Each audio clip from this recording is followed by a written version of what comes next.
Good morning बच्चों आज मेरा यह वीडियो कैदी और कोकिला नामक कविता पर आधारित है, जिसके रचयिता माखनलाल चतुर्वेदी जी हैं। कविता प्रारंभ करने से पहले हम सभी कवि के बारे में थोड़ी सी जानकारी ले लेते हैं। माखनलाल चतुर्वेदी का जन्म मध्य प्रदेश के होशंगाबाद जिले के बाम्बई गांव में सन 1889 अर्थात 1889 में हुआ। मात्र 16 वर्ष की अवस्था में वे शिक्षक बने। बाद में अध्यापन कार्य छोड़ करके उन्होंने प्रभा पत्रिका का संपादन शुरू किया। वे देशभक्त कवि एवं प्रखर पत्रकार थे। उन्होंने कर्मवीर और प्रताप का भी संपादन किया। सन 1968 अर्थात 1968 में उनका देहांत हो गया। हिमकिरीटनी, साहित्य देवता, हिम तरंगिणी, वेणु लो गूंजे धरा उनकी प्रमुख कृतियां हैं। उन्हें पद्म भूषण एवं साहित्य अकादमी पुरस्कार से सम्मानित किया गया। बच्चों, माखनलाल चतुर्वेदी की रचनाएं जो हैं वो राष्ट्रीय भावना से युक्त हैं। उनमें स्वतंत्रता की चेतना के साथ देश के लिए त्याग और बलिदान की भावना मिलती है और इसीलिए उन्हें एक भारतीय आत्मा कहा जाता है। इस उपनाम से उन्होंने बच्चों अनेक कविताएं भी लिखी हैं। वे एक कवि कार्यकर्ता थे।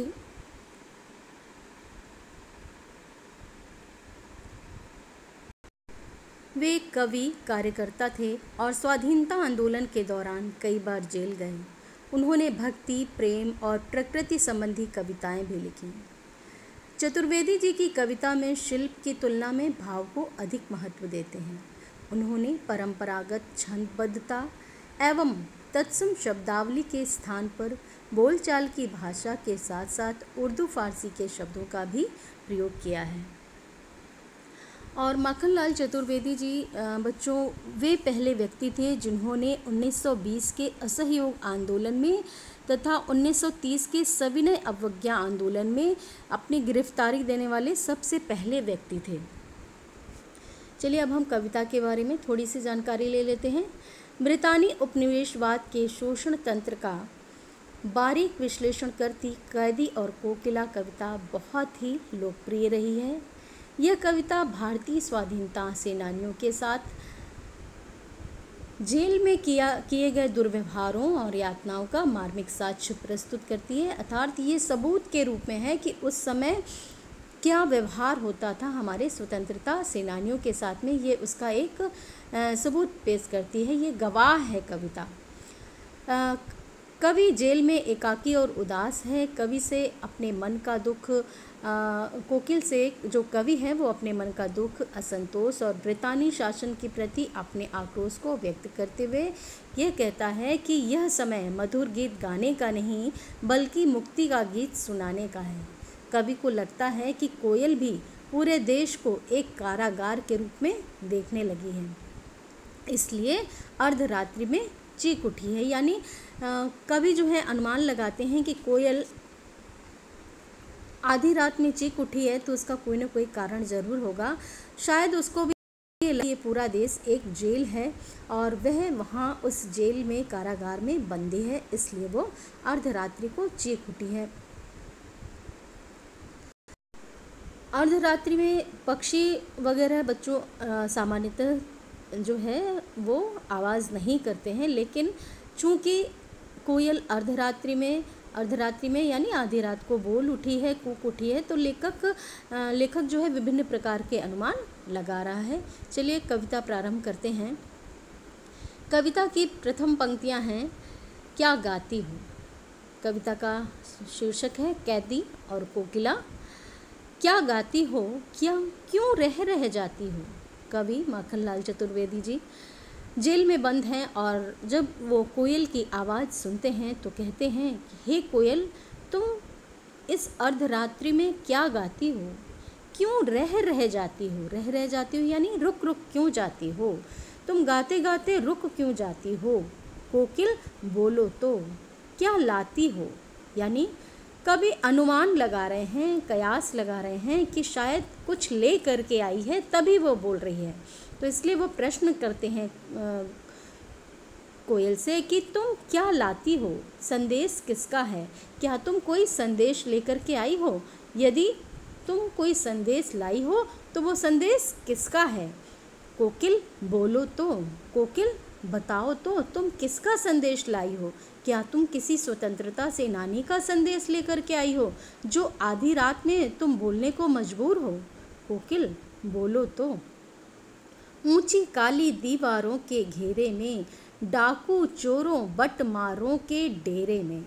कवि कहते हैं कि अपनी स्थिति, अपनी दशा का वर्णन करते हुए कहते हैं, यानी वो जिस परिस्थिति में है उसका वर्णन करते हुए कहते हैं कि यहाँ मैं ऊंची ऊंची काली काली दीवारों के घेरे में कैद हूँ, यानी मेरे चारों ओर ऊंची ऊंची काली काली जेल की दीवारें हैं और मुझे डाकू चोरों और बटमारों के डेरे में यानी उन्हीं के साथ में, उन्हीं के कमरे में रखा गया है। यानी ब्रिटिश शासन ने स्वतंत्रता सेनानियों का मान सम्मान नहीं रखा, वे उनको डाकू चोरों की भांति ही समझते हैं। और बटमारों यानी जो रास्ते में लूट मार करते हैं, लोगों का सामान लूट लेते हैं, उन्हें कहते हैं बटमार। बटमारों के डेरे में उन्हीं लोगों के साथ में जो मुझे चोरों, डाकुओं और बटमारों के साथ में कैद करके रखा गया है। और वहाँ की भयावहता का वर्णन करते हुए कहते हैं आगे कि जीने को देते नहीं पेट भर खाना, मरने भी देते नहीं तड़प रह जाना। कवि कहते हैं कि ब्रिटिश शासन के अधिकारी हमें जीने के लिए इतना भोजन नहीं देते हैं कि हम पेट भर के खा सकें, हम सुकून से अपना पेट भर सकें, वो हमें इतना भोजन नहीं देते। मरने भी देते नहीं तड़प रह जाना, और हमें वो मरने भी नहीं देते हैं, यानी मात्र उतना ही भोजन देते हैं जिससे कि हम जीवित रहें, और पेट भर खाना नहीं देते। इसीलिए कहते हैं कवि कि हमारे लिए सिर्फ एक ही चारा है कि हम तड़प करके रह जाते हैं, हमें अनेक यातनाएं सहनी पड़ रही हैं। जीवन पर अब दिन रात कड़ा पहरा है, शासन है या तम का प्रभाव गहरा है। कवि कहते हैं कि मेरे जीवन पर अब रात और दिन बहुत ही कड़ा पहरा है, यानी अंग्रेज़ शासन ने बहुत ही जंजीरों में हमें जकड़ करके रखा हुआ है। शासन है या तम का प्रभाव गहरा है। कवि कहते हैं ये अंग्रेज़ सरकार शासन चला रही है या तम का प्रभाव गहरा है। तम मीन्स होता है अंधकार, लेकिन यहाँ पर बुराइयाँ का प्रतीक है। अंग्रेजी सरकार, हुकूमत अपने शासन, अपने सरकार नहीं चला रही है, सुचारू ढंग से नहीं चला रही है। क्यों? क्योंकि वो तम का प्रभाव फैला रही है, अर्थात वह चारों ओर अपनी सत्ता का प्रभाव दिखा रही है, अपनी हुकूमत जता रही है, लोगों पर अत्याचार कर रही है, अपनी उसकी बुराइयां ही देखने को मिल रही हैं। हिमकर निराश कर चला रात भी काली। कवि कहते हैं जब चंद्रमा अर्धरात्रि में दिखता है उसको तो कहते हैं कि हिमकर निराश कर चला। हिमकर मीन्स चंद्रमा, ठीक है, जो कि शीतलता प्रदान करता है। कवि कहते हैं चंद्रमा जो कि शीतलता प्रदान करता है वह भी आज हमें निराश कर गया, वह भी मुझे सुकून नहीं दिया, उसने भी सुकून नहीं दिया। रात भी काली, और ये जो रात्रि है वह भी बहुत काली है, यानी बहुत भयावह है। इस समय कालिमा मई जगी क्यों आली। आली मीन्स बच्चों होता है सखी। तो कवि कोयल को अपना मित्र सखी मानते हुए कहते हैं कि हे सखी, हे मित्र, तुम इस कालिमामयी रात्रि में क्यों जागी हो, बोलो तो, बताओ तो, क्यों हूक पड़ी। फिर नेक्स्ट पैराग्राफ में वो कहते हैं क्यों हूक पड़ी, क्योंकि कोयल अर्धरात्रि में बोल उठी है, इसलिए कवि कहते हैं क्यों हूक पड़ी, यानी तुम क्यों अचानक से चीख पड़ी हो। हुकना मतलब चीख निकलना। तुम अचानक से क्यों बोल पड़ी हो। वेदना बोझ वाली सी, तुम्हारी जो वेदना है, तुम्हारी ये जो पीड़ा है, तुम्हारी बोली में ऐसा लग रहा है कि मानो किसी बोझ के समान हो। कोकिल बोलो तो, हे कोयल तुम मुझे बोलो, बताओ क्या लूटा, क्या किसी ने तुम्हारा कुछ लूट लिया है जो तुम इस अर्धरात्रि में अचानक से कूक पड़ी हो, अचानक से बोल पड़ी हो। कोकिल बोलो तो, बताओ तो। आगे कहते हैं मृदुल वैभव की रखवाली सी। कविता की आगे की पंक्तियां हैं कि मृदुल वैभव की रखवाली सी। मृदुल वैभव यानी जो कोयल का कंठ होता है बच्चों, वो कैसा होता है? मधुर होता है। यानी उसका जो मधुर कंठ है वह उस कंठ की स्वामिनी है। वो कंठ उसका क्या है? उसके लिए वैभव है, संपदा है। तो वैभव यहाँ जो कंठ है, मधुर कंठ है, वो कोयल के लिए वैभव है। तो उसी की ओर संकेत करते हुए कवि कहते हैं कि तुम मृदुल मीठी वाणी के वैभव की रखवाली करने वाले के समान हो। कोकिल बोलो तो बताओ तो, क्या किसी ने तुम्हारा लूट लिया है? कुछ लूट लिया है? क्या हुई बावली। नेक्स्ट पैराग्राफ में कवि कहते हैं क्या हुई बावली, यानी वो अनुमान लगा रहे हैं। और आगे अनुमान लगाते हुए कहते हैं क्या हुई बावली। बावली मीन्स पागल। हे कोयल, क्या तुम पागल हो गई हो, बावली हो गई हो? अर्धरात्रि को चीखी कोकिल बोलो तो, क्या तुम बावली हो गई हो जो अर्धरात्रि को अचानक से चीख पड़ी हो? कोकिल बोलो तो, बताओ तो, क्या बात है? किस दावा नल की ज्वालाएं हैं दिखी? कोकिल बोलो तो। बच्चों, जंगल में क्या होता है? आग जो है लग जाती है अचानक से, है ना। तो जो पक्षी होते हैं उन्हें पहले पता चल जाता है। तो उसी का हवाला देते हुए कवि कहते हैं कि कोकिल बोलो तो, किस दावा नल की ज्वालाएं हैं दिखी? तुमने किस दावा नल की ज्वाला, दावा नल मीन्स जो जंगल में लगने वाली आग होती है, तो क्या तुमने जंगल में लगने वाली आग को देख लिया है? क्या कहीं जंगल में आग लगी है, तुमने उसे देख लिया है इसलिए चीख पड़ी हो? या किसी अन्य दावा नल को तुमने देख लिया है जो कि स्वतंत्रता सेनानियों के हृदय में जल उठी है, भड़क उठी है, इसीलिए तुम चीख उठी हो? कोकिल बोलो तो, कोकिल बताओ तो, हे कोयल मुझे बताओ, क्या देख न सकती जंजीरों का गहना। कहते हैं कवि कोयल से कहते हैं संबोधित करते हुए कि क्या, प्रश्न पूछ रहे हैं, क्या तुम मेरे हाथों पैरों में बंधी हुई जंजीरों के गहने को देख नहीं पा रही हो? क्यों कह रहे हैं जंजीरों को गहना, क्यों कह रहे हैं कवि? बहुत ही इंपॉर्टेंट पंक्ति है। कवि जंजीरों को गहना इसलिए कह रहे हैं क्योंकि ये जो जंजीर हैं अंग्रेज सरकार द्वारा पहनाई गई हथकड़ियाँ हैं। कवि के हृदय में, कवि के हाथ पैरों में, या वहाँ पर जितने भी कैदी हैं सबके हाथों पैरों में जंजीरों, मोटी मोटी जो है हथकड़ियाँ बांधी हुई हैं। तो कह रहे हैं कवि उसी को कि क्या देख न सकती जंजीरों का गहना? हे कोयल, क्या तुम मुझे ये जो ब्रिटिश सरकार ने जंजीरों रूपी गहना पहनाया है, तुम उसे देख नहीं रही हो कि कैसे मुझे सुशोभित किया है? हथकड़ियाँ क्यों, यह ब्रिटिश राज का गहना।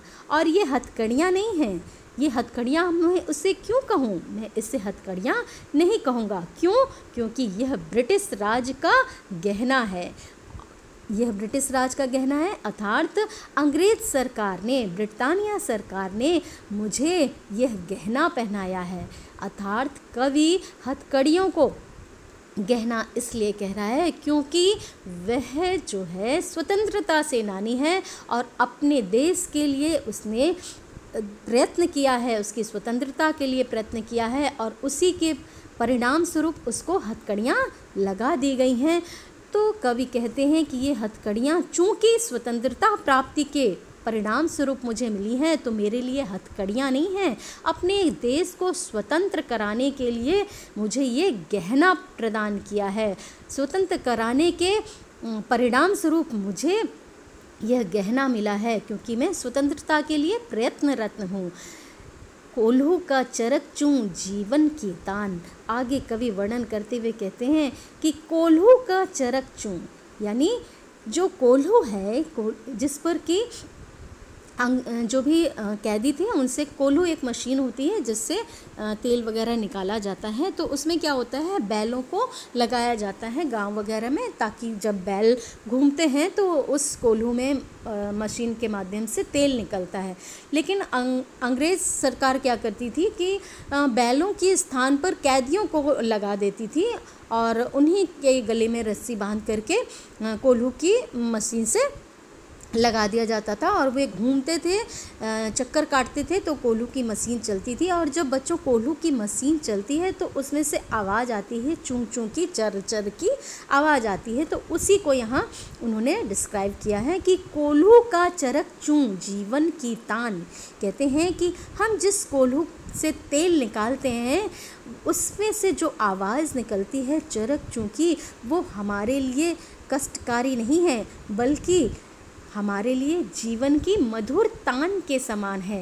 वह हमें कष्ट नहीं प्रदान करती है, वह हमें बुरी नहीं लगती है। क्यों? क्योंकि हम उससे अंग्रेज़ सरकार का घमंड चकनाचूर कर रहे हैं, इसलिए हमें लगता है कि वह जीवन की तान है। गिट्टी पर उंगलियों ने लिखे गान।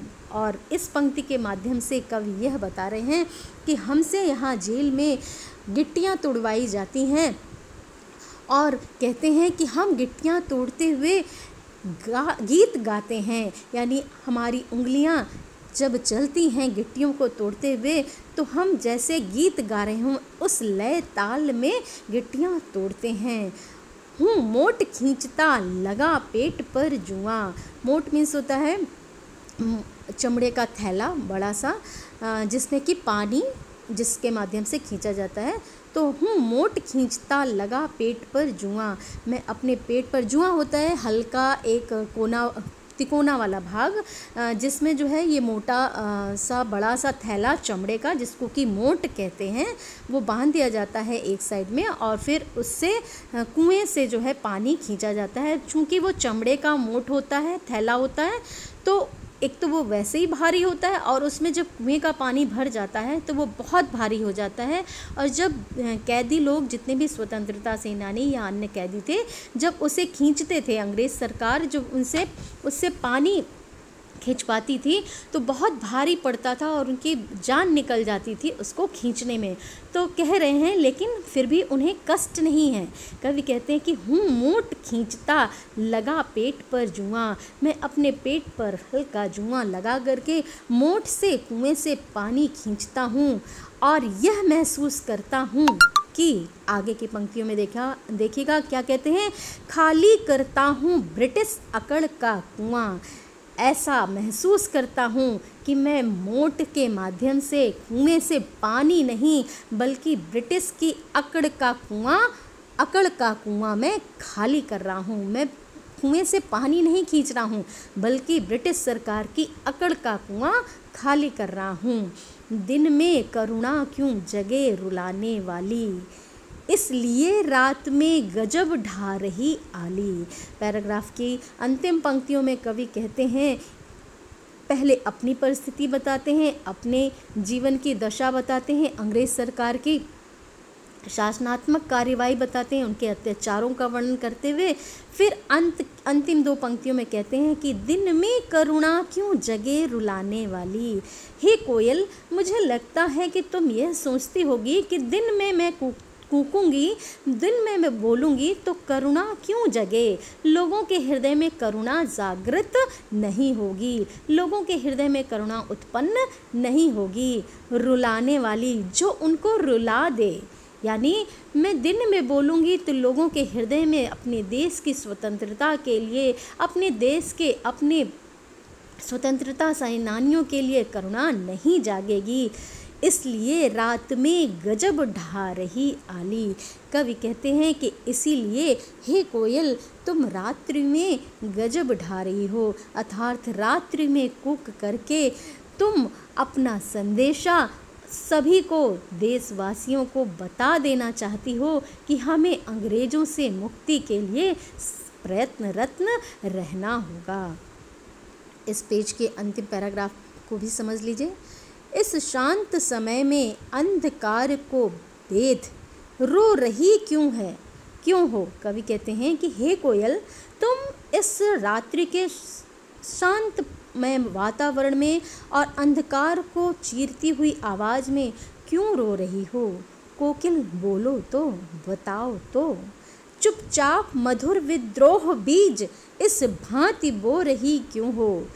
कवि फिर कोकिल से प्रश्न करते हैं, कोयल से प्रश्न करते हैं कि हे कोयल, तुम चुपचाप इस अर्धरात्रि में अचानक से बोल पड़ी हो, तो तुम अपने मधुर कंठ से विद्रोह का बीज इस प्रकार से क्यों बो रही हो। अर्थात कवि कहना चाहते हैं कि तुम अर्धरात्रि में बोल करके ऐसा लग रहा है मुझे कि तुम लोगों के हृदय में विद्रोह का बीज बोना चाहती हो, तुम लोगों के हृदय में विद्रोह उत्पन्न करना चाहती हो। तुम यह सोच रही हो कि अर्धरात्रि में मैं कूकूंगी तो मेरी आवाज़ को सुन करके लोगों को शायद यह अनुमान लगेगा कि हमें स्वतंत्रता के लिए, हमें अंग्रेज़ों की मुक्ति के लिए, अंग्रेज़ों से मुक्ति प्राप्त करने के लिए प्रयत्नशील रहना है। अपने जीवन में अपने आप को मुक्त करने के लिए, इस भारत देश को मुक्त करने के लिए हमें प्रयत्नशील रहना है और अपने जीवन से इस अंग्रेजी शासन के कलंक को मिटाना है। शायद इसीलिए तुम अर्धरात्रि में विद्रोह का बीज लोगों के हृदय में बोना चाहती हो, इसीलिए तुम अर्धरात्रि में बोल रही हो क्या? क्यों? क्या यही कारण है? कोकिल बोलो तो, बताओ तो। बच्चों, आई होप आप सभी को जितनी भी कविता मैंने अभी समझाई है आप सभी को समझ में आ गई होगी। और इसके अगली वीडियो में मैं कविता की अगली पंक्तियों का स्पष्टीकरण प्रस्तुत करूंगी। आप सभी उसे भी अवश्य देखें और बहुत ही ध्यान से पढ़ें, समझें कविता